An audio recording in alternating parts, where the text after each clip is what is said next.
Hi everyone, welcome back to my YouTube channel, and I am so glad to have you all here. Guys, you know one thing about me is I'm always going to be true to myself. And while there is always hype every season about all the new fragrances that are being released, and they're all bomb, by the way, I feel like, I don't know if you're crazy like me, but sometimes I just like the oldies. And sometimes I watch YouTube videos about the perfumes I have already in my collection just to feel good that I made a good decision, even though it was like years ago. So this is a fragrance for all those. This is perfect for those people that want something that's long lasting, that honestly has stood the tale of time. I feel like some fragrances will get trendy, but there's always those fragrances that are oldies but goodies, and this is exactly what I wanted to do. Now let's start in the collection, and we will start with Anam Gold. Even though there's been better renditions of this fragrance, and there's been other fragrances to take the same Love Don't Be Shy DNA, but I have to say this has been an oldie but goodie in my fragrance collection. In fact, I wouldn't doubt about getting a second bottle of this. I love how the bottle looks. It's stunning.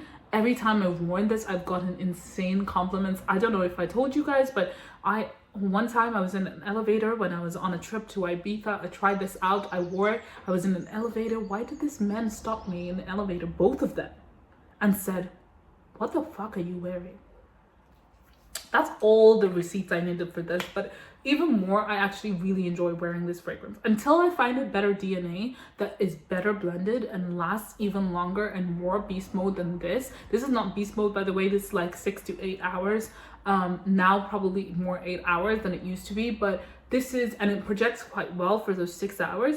But if you have a better performing fragrance that is of that Love Don't Be Shy DNA, definitely let me know. But for me personally, this is an oldie but goodie. I feel good about every single time I wear this fragrance. There is not a time that I don't get a compliment. There's not a time that I don't feel good, and I absolutely love it. It's like orange blossom, berries, a tiny bit of patchouli. Like, it's beautiful. This is one of my favorite fragrances. Favorite fragrance, especially for summer. Another old but goodie is Vibrant Vetiver. Now this is a fragrance that took me a little bit of while to settle into. I don't know whether my nose got better or it macerated, maybe it's both, but when I first got it for about a year, I really didn't like this fragrance at all. And to be honest, I actually don't think it macerated, because when I got this, it was actually pretty one-to-one with Bal de Freak by Rido. Now, to me, the white florals are normally what like really irks me out, but the white florals are a little bit creamier, and I'm actually really enjoying that. That might be just like a nose adjusting thing, because I do find sometimes during the summertime and when it's hot, the white florals get creamy for me, but once the temperature starts dropping or some kind of thing, I start to get those squeaky florals again in most fragrances. It's not just a Bal de Freak or a Vibrant Vetiver thing, but this is like one-to-one with Bal de Freak. This is one of those fragrances I've been loving all summer. This is an oldie but goodie. This stands the tale of time. You can wear it to the beach, you can wear it like for brunch, you can wear girly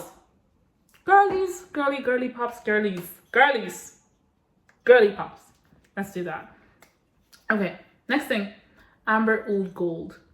Now there's been so many takes. There's been the Orientica one, there's been like the what's the white one, I can't even name it, but the one in the white bottle. There's been so many renditions of this fragrance, but this is an oldie but goodie. It is beast mode. It's one-to-one with the DNA. Honestly, they even offer it in 50 mils and 200 mils. Like, what else do you want?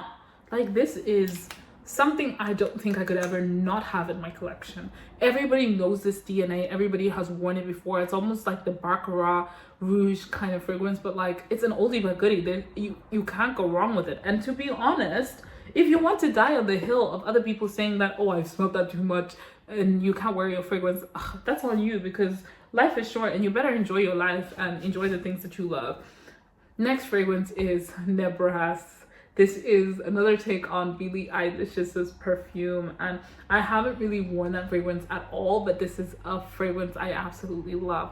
Every summertime I'm drenched in this, and I might wear something that might lift it up a little bit more because it can come off a little bit dense, but this reminds me of the summer. When I first got this fragrance, I brought it away with me for summer. I went to Faro for Afro Nation, and when I tell you the compliments I was getting from everybody,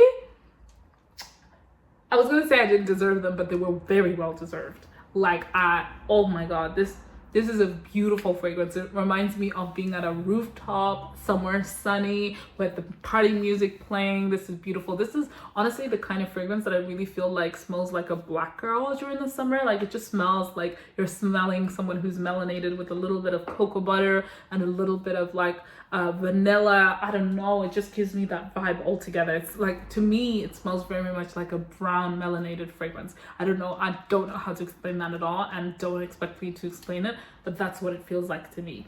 So I do feel like an elevated version of myself when I wear that fragrance. Okay, next fragrance, Oldie But Goodie. There is not someone who smelled this fragrance and didn't like it. The only person who didn't like it was my sister the first time she smelled it, and she said it smelled like, I think she said it smelled like shower gel.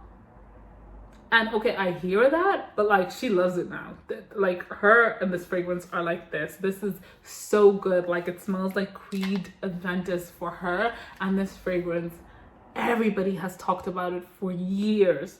And there is a reason. Like, these have been in and out of trend. And you know what? To me, there is not a day I don't regret having them in my collection. I definitely feel like just because they're a staple, I would honestly replace them in my collection, because every time I wear them, I feckin' enjoy it. Until next time, guys, let me know what you absolutely love wearing. What are some oldies but goodies that you enjoy? I know my fragrance channel is mostly based on more feminine fragrances, but if you're like the masculine leaning fragrances, and you know I like those too, let me know what are some oldies and goodies that are not talked about, especially that are more talked about in the male fragrance world.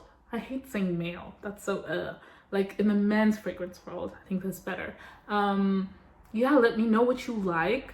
Are there any kind of fragrances that you would dethrone? Is there anything that you would replace them with? Is there something that you feel like is up and coming and will stand the tale of time that is trending at the moment? Until next time, let's talk soon. Bye.